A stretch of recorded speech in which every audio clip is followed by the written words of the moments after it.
ॐ सहना भवतु सहनौ भुनक्तु सह वीर्यं करवावहै तेजस्विनावधीतमस्तु मा विद्विषावहै। ओम, मेरे साथ बोलिए। सहना भवतु सहनौ भुनक्तु सह वीर्यं करवावहै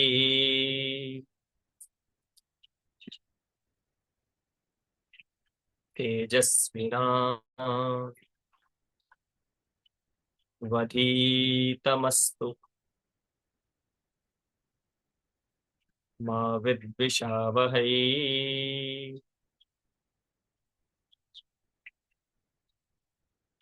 ओम शांति शांति शांति।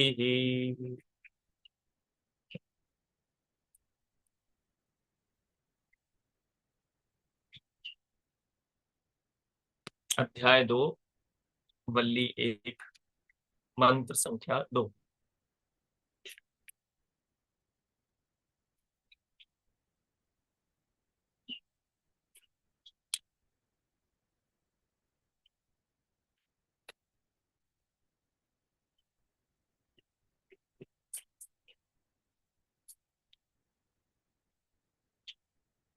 पराचः कामाननुयन्ति बालास्ते मृत्योर्यन्ति विततस्य पाशम् अथ धीरा अमृतत्वं विदित्वा ध्रुवं ध्रुवेष्विह न प्रार्थयन्ते। अर्थ पढ़ते। अल्पज्ञ पुरुष, अल्पज्ञ मतलब जिनको कम ज्ञान, अल्प मतलब थोड़ा। अल्पज्ञ पुरुष बाह्य भोगों के पीछे लगे रहते हैं। वे मृत्यु के सर्वत्र फैले हुए पाश में पड़ते हैं, किंतु विवेकी पुरुष अमरत्व को ध्रुव जानकर संसार के अनित्य पदार्थों में से किसी की भी किसी की इच्छा नहीं करते। इसको विस्तार से समझते हैं, क्योंकि इस तरह की जहां कहीं भी बात आती है लोग ज्यादातर उसका गलत अर्थ ही निकालते हैं, सटीक अर्थ निकाल नहीं पाते। तो यहाँ कहा जा रहा है पराचह कामान अनुयंति बालाह। बालाह मतलब जो बाल बुद्धि वाले हैं, उन्हीं को अल्पज्ञ हिंदी में कह दिया गया है। तो बाल बुद्धि क्या है, बालाह कौन है? जैसे बालक होता है तो बालक अपने हित और अहित को नहीं समझ पाता है। जैसे आग जल रही है तो छोटे बच्चे को क्या पता कि आग में जाएंगे तो जल जाएंगे, तो वो आग की तरफ भी भागता है। कोई ऐसा कीड़ा है जो उसको काट सकता है, बिच्छू है, सर्प है, छोटा बालक उसकी ओर भी भागता है। कहीं तालाब है, नदी है, तो छोटा बालक उसकी ओर भी भाग सकता है। उसे यह समझ में नहीं आता कि इसमें डूब जाएंगे, जल जाएंगे, कीड़ा काट लेगा, आदि आदि आदि। तो बाल बुद्धि उसे कहते हैं जिसे अपने हित और अहित का ज्ञान न हो। छोटा बच्चा कोई भी चीज देखेगा वो मुंह में डाल लेगा। यदि कोई जहर भी पड़ा हो, विष भी पड़ा हो, तो बच्चे को क्या है, वो तो उसको भी मुंह में डालने की चेष्टा करेगा। तो उसे अपने हित और अहित का ज्ञान नहीं। ऐसे ही जो वयस्क हो गया है या वृद्ध हो गया है, चाहे जिस उम्र वाला भी हो, किंतु जीवन में क्या चीजें, कौन सी चीजें मेरा हित करने वाली है और क्या मेरा अहित करने वाला है, हितकर क्या है, अहितकर क्या है, इसका जिसे ज्ञान न हो उसी को बालाह कहा गया है।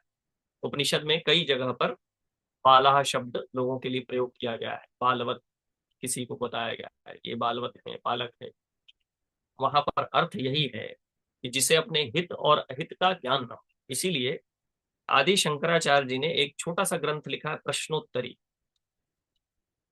तो उसमें गुरु कौन है, ऐसा प्रश्न है कि गुरु कौन है, तो उसका उत्तर देते हुए कहते हैं, गुरोर यो ही हितोपदेष्टा।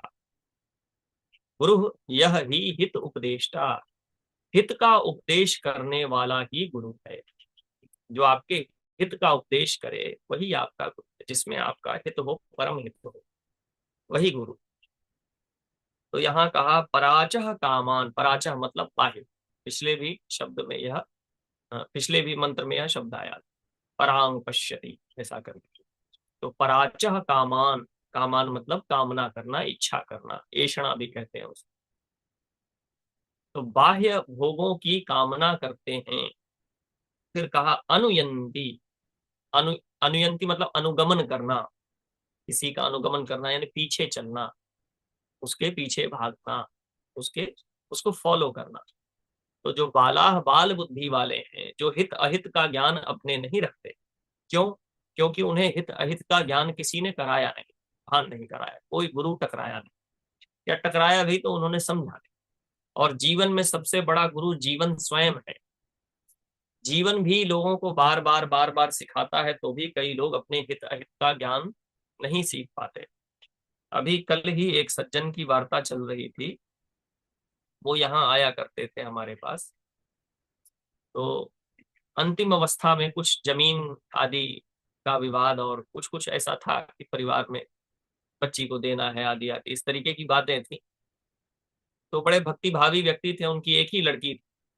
तो उन्होंने सोचा था कि इसका जब विवाह कर देंगे तो हमारे पास समय ही समय रहेगा, खूब भक्ति भजन करेंगे। किंतु वह जहाँ विवाह हुआ वहां कुछ दिक्कतें थी, तो उससे परेशान रहे। फिर बाद में वो जमीन बच्ची के नाम करना है, आदि आदि इसमें परेशान रहे। मैं व्यक्तिगत उन पर कोई टिप्पणी नहीं कर रहा हूँ, मैं समझाने के लिए बता रहा हूँ।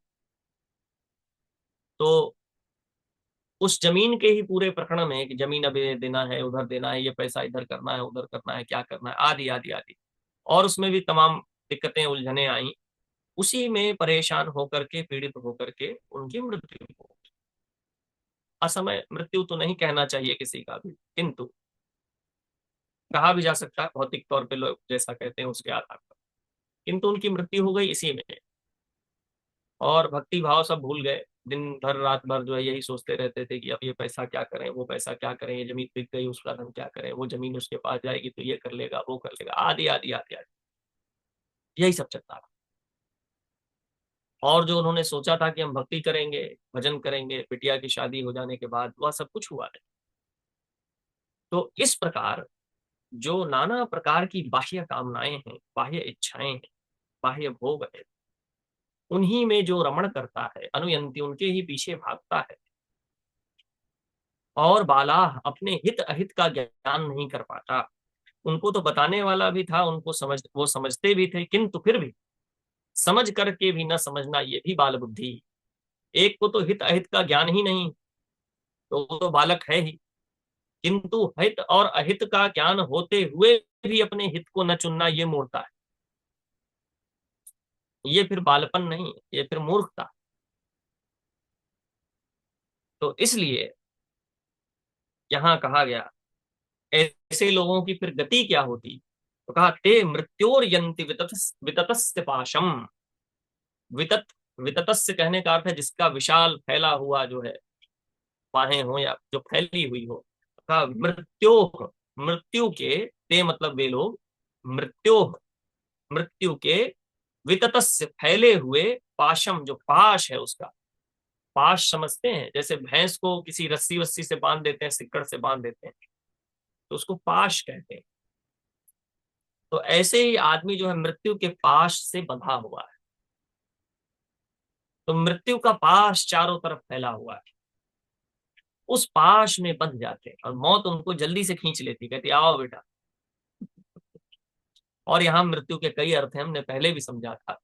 जो कुछ भी मृत प्राय है, मृत प्राय है मतलब मर जाने वाला है, मरण धर्म, जो नष्ट हो जाने वाला है। तो क्या नष्ट हो जाने वाला है? जो भी भोगों से हमें सुख मिलता है, व्यक्ति वस्तु आदि से जो भी सुख हम प्राप्त करते हैं, वह प्रत्येक सुख मर जाने वाला है, मर जाता है, नष्ट हो जाता है। हमने बहुत बढ़िया कोई मिठाई खाई, थोड़ी देर के बाद वह सुख नष्ट हो गया, मर गया। मिठाई तो अंदर चली गई, वो अंदर जा करके आपके इंटेस्टाइन में जाएगी, इंटेस्टाइन से जूसेस बनेंगे, वो जो है लिवर के पास जाएगा, लिवर जो है उसको प्रोसेस करेगा, फिर जो है ब्लड बनेगा, हार्ट के पास जाएगा, आदि आदि आदि, ये सारा प्रोसेस होगा, हार्ट पूरे शरीर में फैलाएगा उसको। ये सारी प्रक्रिया होगी। वो जो भी आपने खाया स्वादिष्ट भोजन, वो स्वादिष्ट भोजन का स्वाद तो थोड़ी देर बाद मर जाएगा, किंतु उससे जो आपको तत्व प्राप्त हुआ वो शरीर में रहेगा, वो भी कुछ समय के बाद मर जाएगा। फिर जो आपने बाद में नया भोजन किया उससे जो है फिर वो जूसेस बनेंगे, फिर रक्त आदि बनेगा, मांस बनेगा, मज्जा बनेगा, अस्थि बनेगी, आदि आदि आदि। ठीक। तो जो कुछ भी इस जीवन में हम अनुभव करते हैं, व्यक्ति वस्तु आदि का भोग करते हैं, वे सभी व्यक्ति वस्तु भी और उनसे प्राप्त होने वाला सुख भी दोनों ही मृत प्राय हैं। मृत प्राय मतलब मर जाने वाले हैं, मरण धर्मा। तो मृत्योर पाशम, ये सब तरफ जो भोग की वस्तुएं हैं, ये मृत्यु का पाश फैला हुआ है इनके चारों तरफ, ये सब मरण धर्मा है।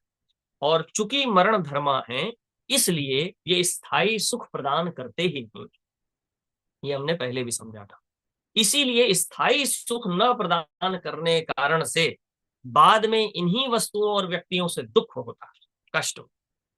जिस पति से यह आशा की गई कि यह पति हमारे सुख का कारण बने, जिस पत्नी से यह आशा की गई कि यह पत्नी हमारे सुख का कारण बनेगी, जिस पुत्र से पुत्री से आदि आदि संबंधी मित्रों से आशा की गई कि ये हमारे सुख का कारण बनेंगे, एक समय आता है कि वे ही दुख का कारण भी बन जाते हैं। बनेंगे ही आवश्यक नहीं है, किंतु बन जाते हैं। तो उनसे जो सुख प्राप्त होता है वह भी मृत प्राय है। इसलिए कहा ते मृत्योर्यंति विततस्य पाशम, मृत्यु के सर्वत्र फैले हुए पाश में वे लोग फंसे रहते हैं, उस पाश में बंध जाते हैं। यंति, यंति मतलब पड़ जाना। यहाँ पर कहा मृत्योर यंति, यंति मतलब पड़ जाना, उस पाश में पड़े रहते हैं, उसी रस्से में फंसे रहते हैं, ऐसा कहा। तो आगे अब क्या, तो कहा अथ धीरा, लेकिन जो धीर पुरुष हैं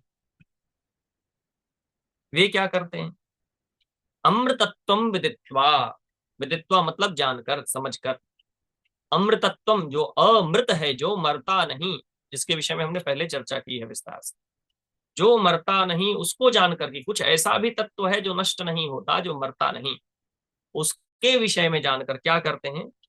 ध्रुवम शब्द भी है, ध्रुव मतलब जो अमृत है, जो ध्रुव है, निश्चल है, नष्ट नहीं होता, और संसार की सभी वस्तुएं क्या अध्रुव हैं। तो उस ध्रुव अमृत को जानकर क्या करते हैं, अध्रुवेश्व न प्रार्थयन्ते। अध्रुव, जो अध्रुव है यानी अविनाशी नहीं है, विनाशी है, विनाशशील है, जो अटल नहीं है, निश्चल नहीं है, उसको अध्रुव कहेंगे, जो नष्ट हो जाने वाला। तो अध्रुवे, अध्रुवेशु, यहाँ संधि विच्छेद करिएगा तो हो जाएगा, अध्रुवेशु इह, इह मतलब इस लोक में या इस जीवन में, न प्रार्थयन्ते, उसकी प्रार्थना नहीं करते, उसकी डिमांड नहीं करते कि हमको ये मिल जाए, वो मिल जाए, ये प्राप्त कर ले, वो प्राप्त कर ले। अब इससे अर्थ क्या निकलता है, ज्यादातर अर्थ आदमी ये निकालता है कि अरे संसार में कुछ नहीं रखा है, और जो है सब मोह माया है, और सब नष्ट हो जाने वाला है, इसलिए जो है किसी चीज के पीछे मत भागो। ऐसा अर्थ तो आदमी निकाल लेता है, किंतु ऐसा कर नहीं पाता। ऐसा अर्थ निकाल के यही बात रिपीट करता रहता है, किंतु ऐसा कर नहीं पाता। क्यों? क्योंकि इसमें भी समझ की कमी है, विवेक का अभाव है। देखिए क्या है, आप भौगिक वस्तुओं से और व्यक्ति से दूर नहीं रह सकते, भोग आपसे आकर के टकराएंगे ही, व्यक्ति वस्तु आदि आपसे आकर के टकराएंगे ही, आपके जीवन के इर्द गिर्द रहेंगे। बात यह है, यहां कहा गया न प्रार्थयन्ते, इसकी प्रार्थना नहीं करते। प्रार्थना मतलब ये मिल जाए ऐसी भावना नहीं करते, इसकी कामना नहीं करते, किंतु इन सभी चीजों से दूर भाग करके कहीं मुख मोड़ करके बैठ जाते हैं, ये अर्थ है। सामान्यतया लोग ये अर्थ ले लेते हैं कि भोगों को छोड़ देना, उनका पूर्णतया त्याग कर देना ही त्याग होता है। यही अर्थ है इन सब इस प्रकार के मंत्रों का। जहां कहीं भी शास्त्र में ऐसी बात आती है तो उसका अर्थ लोग ये समझते हैं कि हाँ भाई परिवार से निकल जाओ, पति को छोड़ दो, पत्नी को छोड़ दो, पुत्र आदि को छोड़ दो। नहीं नहीं नहीं नहीं, कामना छोड़नी है, उसकी प्रार्थना छोड़नी है, और उनसे जो प्रार्थना आप कर रहे हैं, क्या प्रार्थना कर रहे हैं? भोग वस्तुओं से हम यह प्रार्थना कर रहे हैं, यह भावना है, प्रार्थना का उसके प्रति यह भाव है कि ये भोग हमें सुख देंगे, इसका त्याग करना है। वस्तु का त्याग आप नहीं कर पाइएगा। सांस लेना बंद कर दीजिएगा, देखना बंद कर दीजिएगा, सुनना बंद कर दीजिए, क्या क्या बंद करिएगा। कोई व्यक्ति आएगा उससे संबंध ही न रखिएगा किसी भी प्रकार का, ऐसा संभव नहीं है। ऐसा अगर मान लेते हैं तो जितने ऋषि महर्षि विवाहित थे, पुत्र आदि जिनके थे, जिनके पास धन संपत्ति आदि थी, आश्रम था, कुछ भी था उनके पास, वस्त्र ही था, उन सबको मानना पड़ेगा कि ये सब वहां पहुंचे हुए नहीं थे, अमृतत्व को नहीं जानते थे, ऐसा मानना पड़ेगा। वशिष्ठ हैं, अत्रि हैं, याज्ञवल्क्य हैं, इन सबको कह देना होगा कि नहीं भैया ये तो जानते ही नहीं थे अमृतत्व, अमृतत्व का ज्ञान ही नहीं था। तो ऐसा अर्थ लेना उचित नहीं है। बात यह है कि इन भोग वस्तुओं से जो हम कामना करते हैं ये सुख दे सकते हैं हमें, यही जीवन है। ऐसी जो कामना नहीं करता, ऐसी जो प्रार्थना नहीं करता, इन भोग वस्तुओं की प्रार्थना में जो लिप्त नहीं, ऐसा व्यक्ति, जिसको कृष्ण क्या कहते हैं, पद्म पत्र मीवांभसा। ऐसा आप लोगों ने कई जगह ये उदाहरण सुना भी होगा, जैसे कमल का पत्ता, पद्म पत्र, पद्म कमल को कहते हैं।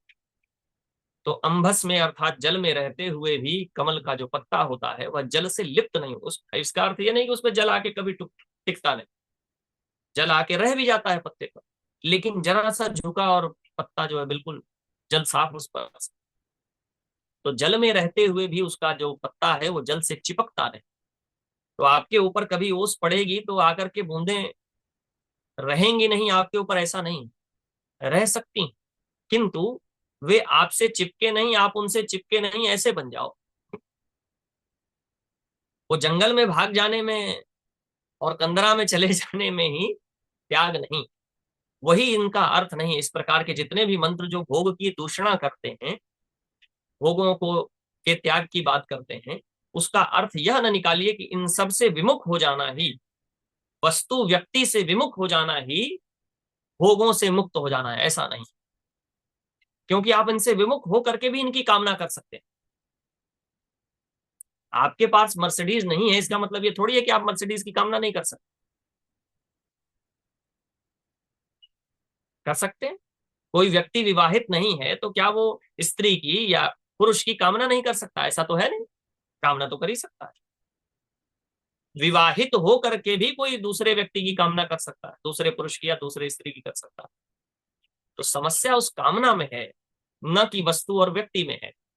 यह जो समझ लेता है, ऐसा विवेकी पुरुष इन नाशवान अध्रुव जो हैं, इन नाशवान चीजों से अविनाशी सुख की, अविनाशी तत्व की कामना नहीं करता, यह इसका अर्थ। ठीक। तो ये अर्थ मत निकाल लीजिए कि अरे भैया ये सब तो भोग वस्तुएं, छोड़ो इसको, हटाओ, नहीं, तब तो बड़ी दिक्कत हो जाएगी। और ज्यादातर आदमी यही अर्थ कर लेता है, क्योंकि सटीक, देखिए क्या है ना, लोग, रजनीश एक बहुत बढ़िया आचार्य रजनीश बात कहते थे कि लोगों ने क्या समझा है कि हर जो चीज जो, जैसे राग में कोई लगा हुआ है, लिप्त है, तो समझता है वैराग का मतलब क्या हो, शीर्षासन कर लो, जो कर रहे हो उसका ठीक उल्टा करो, शीर्षासन कर लो, सर नीचे और पैर ऊपर कर लो तो मुक्त हो जाओ। जबकि ऐसा है, वो उनका शब्द जो है वो शीर्षासन कई जगह पर प्रयोग कर देते हैं कि राग का शीर्षासन जो है वैराग्य नहीं है, त्याग नहीं। जबकि ज्यादातर आदमी यही समझता है कि इसका उल्टा कर देंगे हो जाएगा, जबकि ऐसा है नहीं। क्योंकि सही ढंग से व्यक्ति समझता नहीं कि वस्तु और व्यक्ति समस्या नहीं है, उसमें जो कामना है, उसमें जो वासना है, उसमें जो मोह है, जो चिपके हुए हैं उससे, वह समस्या है। और वही अमृतत्व को बोध करने में बाधक बन जाता है। जो अमृत मतलब क्या, जो मरने वाला नहीं, जो नष्ट होने वाला नहीं, उसको अगर जानना हो, उसको अगर पाना हो, उसको समझना हो, तो उसमें यह अध्रुव की जो कामना है, इच्छा है, वह बाधक बन जाता है। यहाँ पर देखिए एक और मैं बात पढ़ता हूँ। आदि शंकराचार्य जी ने अपने भाष्य में यहाँ लिखा है कि ब्राह्मण लोग, ब्राह्मण कहने का यहाँ पर कोष्टक में लिखा है ब्रह्मवेत्ता लोग, इस अनर्थ प्राय संसार के संपूर्ण अध्रुव यानी अनित्य पदार्थों में से किसी की इच्छा नहीं करते। अब वहां ये शब्द आदमी भूल जाएगा कि इच्छा लिखा हुआ, किसी का भोग नहीं करते, किसी वस्तु को स्वीकार नहीं करते, खाना नहीं खाएंगे। रसगुल्ला की इच्छा नहीं करेंगे, लेकिन रसगुल्ला मिल जाएगा तो खाएंगे भी नहीं, ऐसा नहीं। स्वादिष्ट भोजन की कामना नहीं करते, किंतु स्वादिष्ट भोजन मिल गया तो खाएंगे नहीं, अरे भैया स्वादिष्ट भोजन है ये नहीं खाएंगे, ये शीर्षासन है। इस स्वादिष्ट भोजन में बंधन है, तो अब क्या करेंगे, स्वादिष्ट भोजन आ जाएगा तो उसका तिरस्कार कर देंगे, नहीं नहीं स्वादिष्ट भोजन नहीं करेंगे साहब, ज्यादा प्रकार के व्यंजन है, ये राजसी भोजन है, ये नहीं करेंगे साहब, ये क्या है, ये शीर्षासन। ये व्यक्ति फिर बच गया, वो त्याग के गलत डिफिनीशन से बच गया। तो यहां वो कहते हैं कि पदार्थों में से किसी के अध्रुव यानी अनित्य पदार्थों में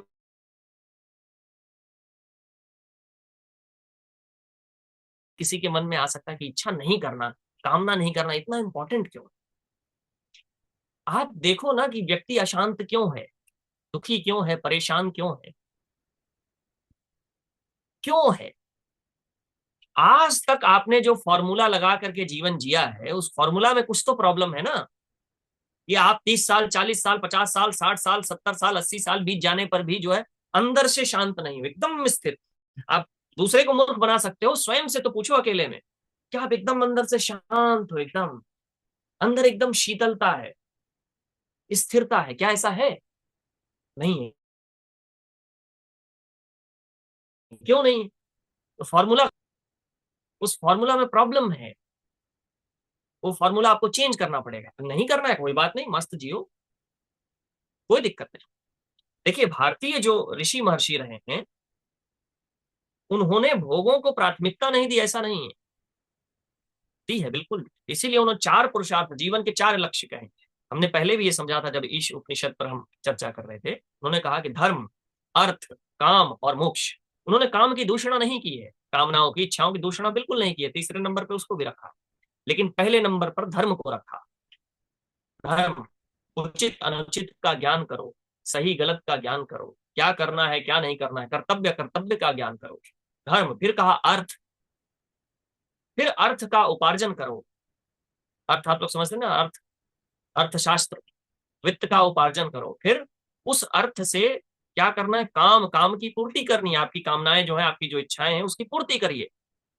और जब समझ लीजिए कि ये कामनाएं कभी पूर्ण होती नहीं, इन कामनाओं के जाल को, चक्र को, भोगों के जाल को जब समझ लीजिए विवेक पूर्वक, या कोई आपको समझा दे और आपको लग जाए कि हाँ, अनुभव से लग जाए कि नहीं नहीं नहीं नहीं, इससे संतोष मिल नहीं सकता, इससे शांति मिल नहीं सकती, तब मोक्ष की ओर चौथा, चौथा जो चरण है वह कहा, या चौथा जो पुरुषार्थ उन्होंने कहा, या चौथी जो जीवन का लक्ष्य कहा, अंतिम, तब कहा धर्म, अर्थ, काम और मोक्ष। तब मोक्ष की प्राप्ति के लिए क्या करो।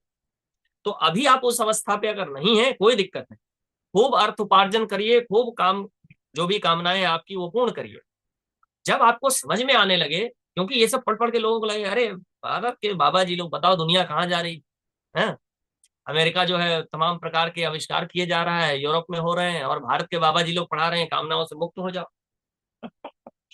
भोगों के पीछे मत भागो, हम तो ऐसे ही जो है फिर पीछे चले जाएंगे। बात ठीक है भाई, भौतिक दृष्टि से देखा जाए, हम थोड़ा सा विषयांतर कर रहे हैं, फिर भी बाबर जो है पहली बार जो है तोप लेकर के आया भारत में।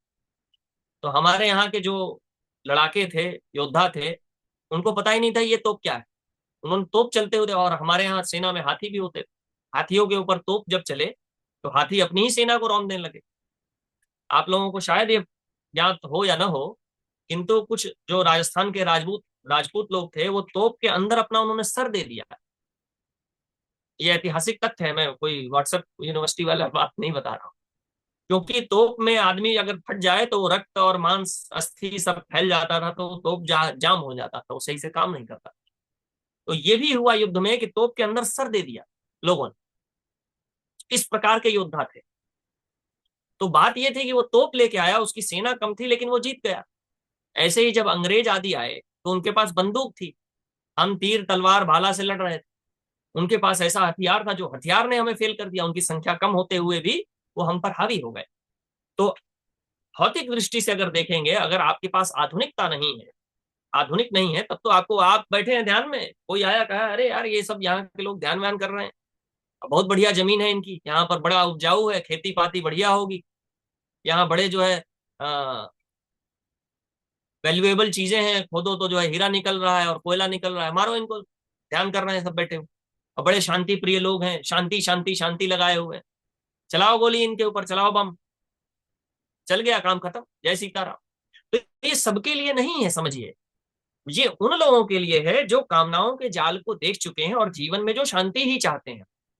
एक तो उनके लिए। दूसरा, अगर आपकी वो अवस्था नहीं भी है, अगर आप अभी भी वित्तोपार्जन में, अर्थोपार्जन में, अर्थ कमाने में और कामोपभोग में भी लगे हुए, तो भी कम से कम इस तथ्य को जाने रहिएगा, समझे रहिएगा। तो ये हो सकता है कि आप जो है थोड़ा कम प्रभावित होइए। जब आपकी कोई आशा टूटेगी, जब आपकी कोई उम्मीद टूटेगी, जब कोई कामना पूर्ण होने के बाद भी आपको दुख देगी, तो आप कहेंगे अरे अरे, यही तो ऋषि कहते, यही तो हमारा शास्त्र कहता है। तो आप थोड़ा कूल डाउन हो जाइएगा, आप थोड़ा सा उस जर्क को झेल पाइएगा, आपका सस्पेंशन मजबूत होगा, आपके शॉकर मजबूत होंगे। किंतु यह अगर ज्ञान नहीं है तो क्या होता है, तमाम लोगों के जीवन में नाना प्रकार की जब दुख भरी घटनाएं होती हैं, अनएक्सपेक्टेड इवेंट्स हो जाते हैं, तो कहते हैं मेरे साथ ऐसा क्यों हुआ, मेरे ही साथ क्यों हुआ, मेरे साथ ऐसा क्यों होता है, क्यों में लग जाता। अरे क्यों में नहीं लगना है, बस ये समझना है कि ऐसा भी हो सकता है। ऐसा हो गया इसका मतलब है कि ऐसा भी हो सकता है। आपका सगा भाई आपको मारने की योजना बना रहा हो, आपको पता लग जाए। आपका बड़ा ही करीबी मित्र, उसने व्यापार में आपका जो है, मान लीजिए कि शेयर ही हड़प लिया, जो कुछ भी, ऐसा किसी ने कर लिया। आपकी अपनी ही पत्नी आपके खिलाफ षड्यंत्र कर रही हो, या पति कर रहा हो, आदि आदि। तो आप क्यों क्या में नहीं लगेंगे, आप समझ लेंगे कि ये दुनिया की रीत है, यह संसार ऐसा ही, इस संसार में ये सब तो होता ही।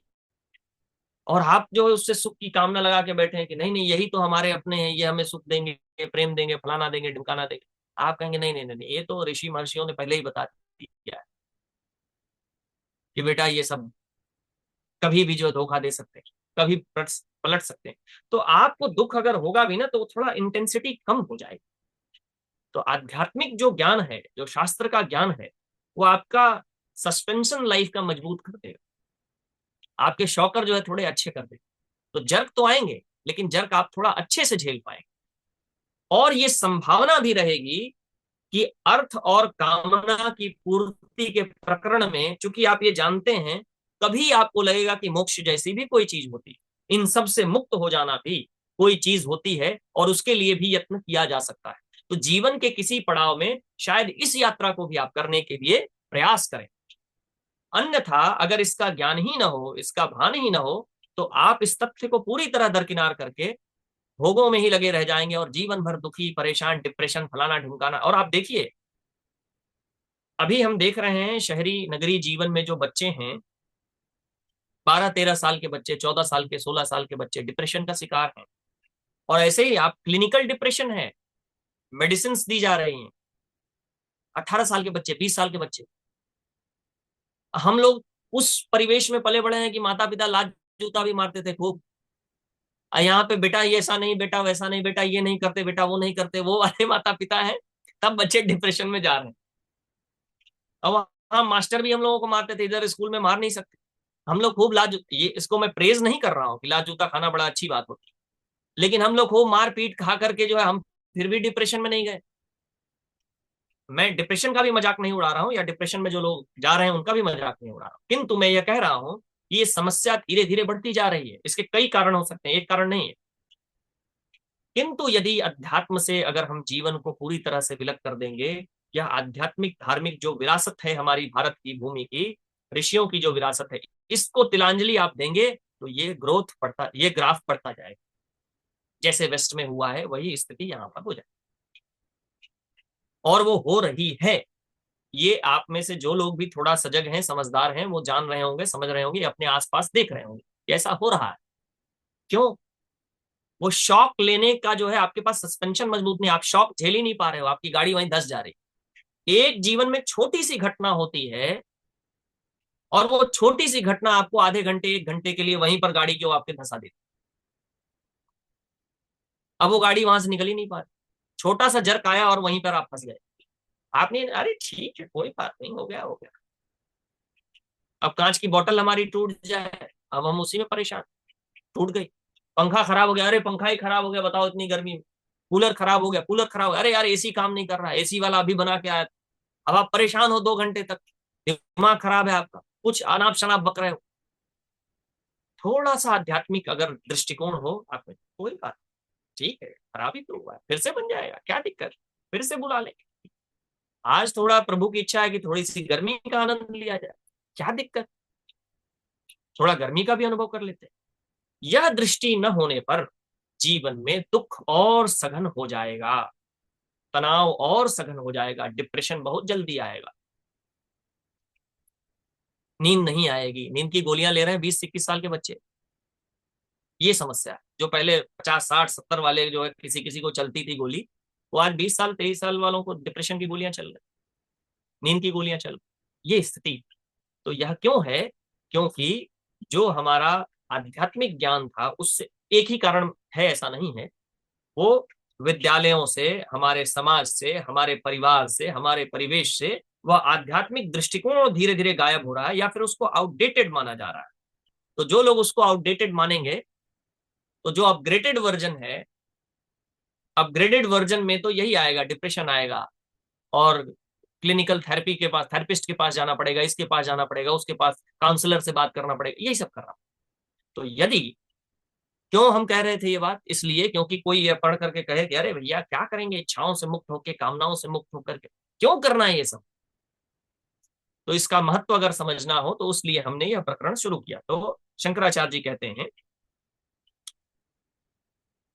इस प्रकार के अमृतत्व को कूटस्थ और को अविचाल्य जानकर, अब ये नहीं समझ में, अविचाल्य मतलब अविचलित होने वाला, वो ब्राह्मण लोग जहां से था वहीं से पढ़ता हूं, ब्रह्मवेत्ता लोग इस अनर्थ प्राय संसार के संपूर्ण अध्रुव अनित्य पदार्थों में से किसी की इच्छा नहीं करते, क्योंकि वे सब तो प्रत्यगात्मा के दर्शन में विरोधी ही हैं।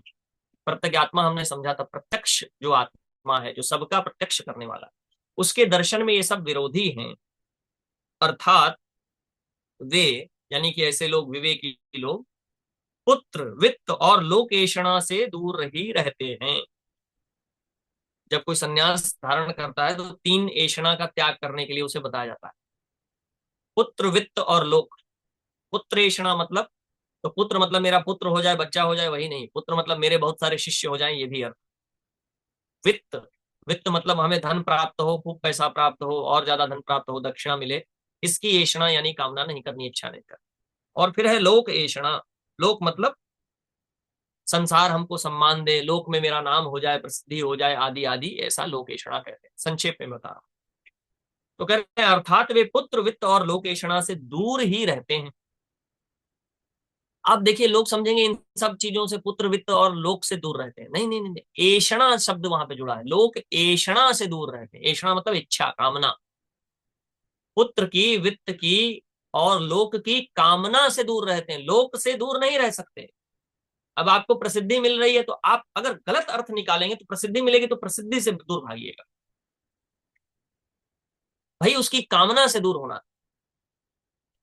आपको वित्त मिलेगा तो वित्त से दूर भागिएगा, तो वो हम भी उसके जकड़ जकड़, कभी हमने भी शीर्षासन ही समझा था उसका अर्थ, तो इसलिए हम अच्छे से समझ सकते हैं। आपको शिष्य मिलेंगे तो आप शिष्य से दूर भागिएगा, क्यों? क्योंकि आपको लगेगा अरे ये तो सब बंधन कारक, लेकिन नहीं, इनकी कामना से दूर होना है, इनसे दूर होना नहीं है। अन्यथा फिर तो शंकराचार्य जी ने भी चेला बनाया, गलत किया। शिष्य क्यों बनाया उन्होंने? तो शिष्य बनाने की इच्छा नहीं होनी चाहिए कि मेरे भी चेले हों, फलाने बाबा जी के इतने हैं तो मेरे भी इतने होने चाहिए, उनसे ज्यादा होने चाहिए।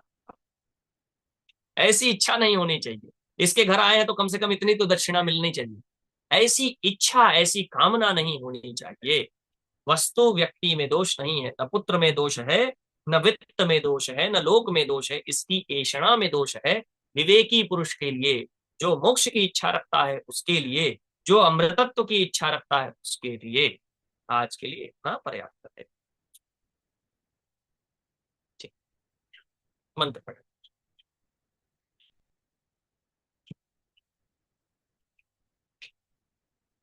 ओम सहनावतु, सहनौ भुनक्तु,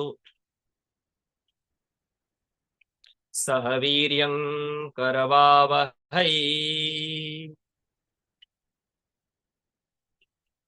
तेजस्विनावधीतमस्तु मा विद्विषावहै।